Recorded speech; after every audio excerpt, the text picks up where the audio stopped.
Өлкөнүн бардык аймактарындагы ооруканаларга зарыл жабдууларды алуу менен кышка даярдоо иштерин күчөтүү керек. Бул тууралуу Кыргыз Республикасынын премьер-министри Кубатбек Боронов республикалык ыкчам штабтын жыйынында билдирди. Адистер эпидемиянын экинчи толкуну күз айларында башталарын божомолдоодо. Ошондуктан медициналык мекемелер бардык кырдаалга даяр турушу керек. Ал үчүн ооруканалардагы абанын алмашуусун жөнгө сала турган жабдууларды орнотуу зарыл, деди өкмөт башчы. Ошондой эле премьер-министр медицина кызматкерлерине илдеттин жугуу себептерин аныктоо тапшырмасын берди. Медицина кызматкерлеринин арасында кызматтык милдетин аткарып жатып илдетти жуктуруп алган учурлар көп кездешүүдө. Ошондуктан биз алардын ден соолугуна кам көрүшүбүз керек. Аларга коронавирус инфекциясынын жугуу себептерин дыкат аныктап, анын негизинде маселелерди жоюунун үстүндө иштөөнү күчөтүү керек, деди Кубатбек Боронов.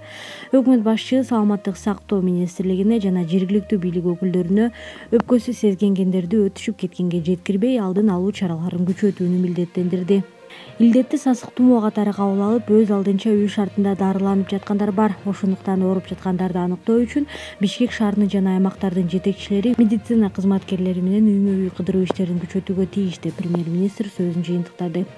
Семетей госпитализация пунктунда 3 дарыкана орнотулган, анын экөөсү күнү түнү иштейт. 22 июль күнү 15 000 метр квадрат аянты дезинфекцияланды. Участоктон күнүгө орточо эсеп менен 10-12 метр куб таштандылар чыгарылат. Бүгүнкү күнгө карата Семетей госпитализация пунктунда бейтаптарды дарылоо үчүн 600 орундук даярдалган.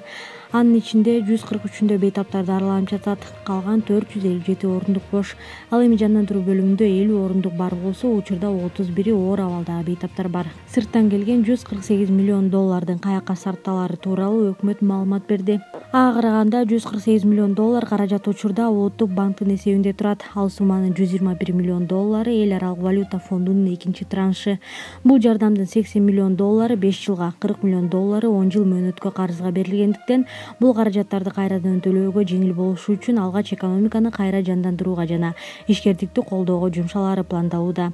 Андан сырткары коронавирус илдети менен күрөшүүгө муктаждыктар болсо, ошол жака дагы сарпталат.